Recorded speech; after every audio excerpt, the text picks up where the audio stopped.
Lucknow. Samajwadi party से कन्नौज के पूर्व जिला अध्यक्ष संजीव कटियार ने बीजेपी का हाथ थामा। डिप्टी सीएम ब्रजेश पाठक ने संजीव कटियार को भाजपा सदस्यता ग्रहण करवाए। लखनऊ। डिप्टी सीएम ब्रजेश पाठक का बयान। समाजवादी पार्टी के पूर्व जिला अध्यक्ष संजीव कटियार आज भाजपा में शामिल। डिप्टी सीएम ब्रजेश पाठक ने संजीव कटियार को भाजपा की सदस्यता दिलाई। डिप्टी सीएम ब्रजेश पाठक संजीव कटियार के साथ आए तमाम कार्यकर्ताओं को भी स्वागत किया। संजीव कटियार के भाजपा में आने से पार्टी को मजबूती मिली है। कन्नौज लोकसभा सीट काफी महत्वपूर्ण है।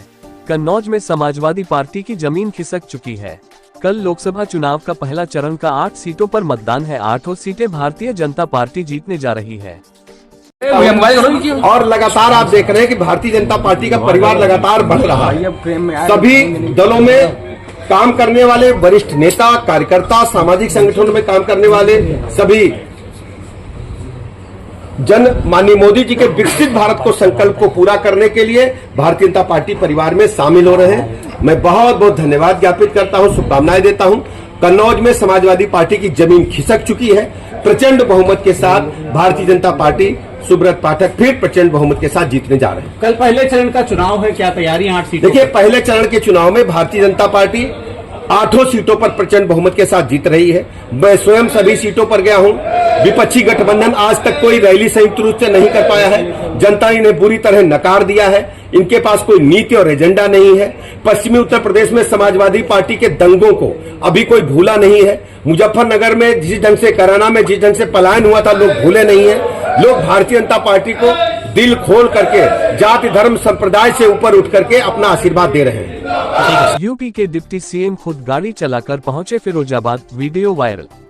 बीजेपी उम्मीदवार का नामांकन करवाने डिप्टी सीएम को जेड सिक्योरिटी कवर मिला हुआ है। सूत्रों के मुताबिक सुरक्षा दस्ते ने उन्हें गाड़ी ड्राइव करने से मना भी किया, लेकिन पाठक खुद ही ड्राइव करके नामांकन स्थल पहुंचे।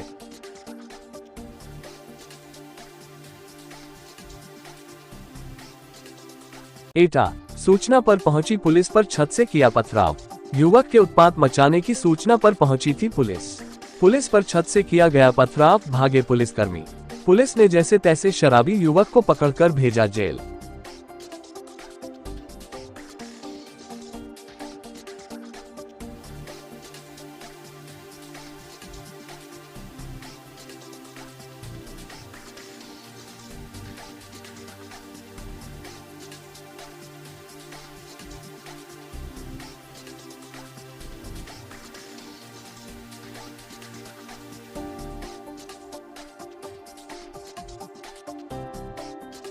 बिजनौर। चंद्रशेखर आजाद ने फिर लगाया आरोप। लगातार लगा रहे हैं ईवीएम मशीन खराब होने का आरोप। ईवीएम मशीन खराब होने का लगाया आरोप लगाते नजर आ रहे हैं। बिजनौर के नगीना प्रत्याशी है आजाद।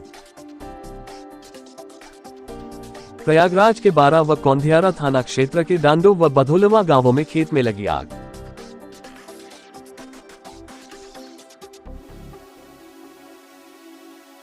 आरएसएस प्रमुख मोहन भागवत ने नागपुर में मतदान किया।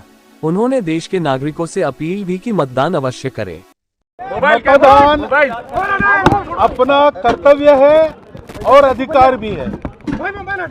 मतदान से हम अपने देश का 5 वर्ष के लिए भविष्य निर्धारित करते हैं एक तरह से, और इसलिए सब लोगों ने मतदान करना चाहिए।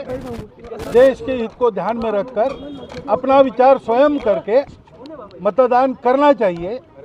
और इसलिए आज सबसे पहला व्यक्तिगत कार्य मैंने ये किया है कि मैंने मतदान किया है। देहरादून। पूर्व मिस इंडिया अनुकृति गुसाई ने किया ऐलान। गढ़वाल से बीजेपी प्रत्याशी अनिल बलूनी को समर्थन। पीएम मोदी की नीतियों से प्रभावित होकर समर्थन।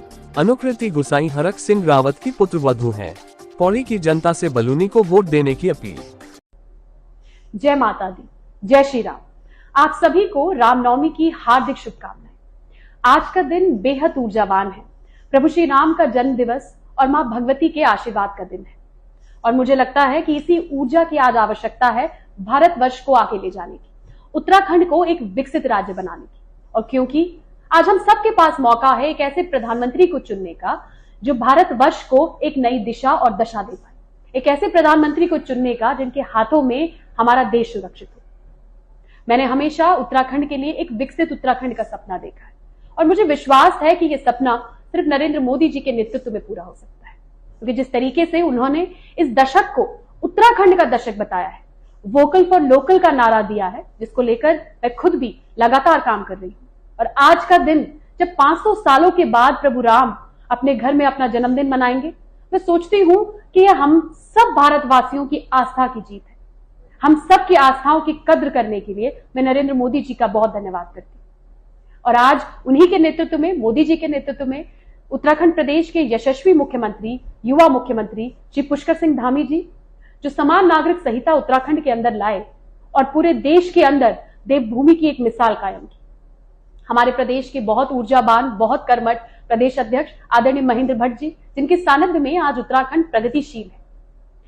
मेरा गृह क्षेत्र पौड़ी है, क्योंकि मैं पौड़ी से आती हूं और वहां से आज नरेंद्र मोदी जी के नेतृत्व में, नरेंद्र मोदी जी को प्रधानमंत्री बनाने के लिए आदरणीय अनिल बलूनी जी चुनाव लड़ रहे हैं, जो नरेंद्र मोदी जी के हर एक सपने को पूरा करने के लिए प्रतिबद्ध है। एक नई सोच के व्यक्ति हैं, गढ़वाल को विकसित गढ़वाल बनाना चाहते हैं। मैं आज उत्तराखंड की नागरिक होने के नाते अपना समर्थन उन्हें देती हूं, अपना समर्थन नरेंद्र मोदी जी को प्रधानमंत्री बनाने के लिए देती हूं और आप सबसे भी अनुरोध कर रही हूं कि आप सभी लोग 19 तारीख को अपना मतदान करने जरूर जाएं, ताकि हम एक बार पुनः नरेंद्र मोदी जी को इस देश का प्रधानमंत्री बना पाएं, ताकि उत्तराखंड के विकास को एक नई तीव्र गति मिल पाए। बहुत बहुत धन्यवाद। जय भारत, जय उत्तराखंड।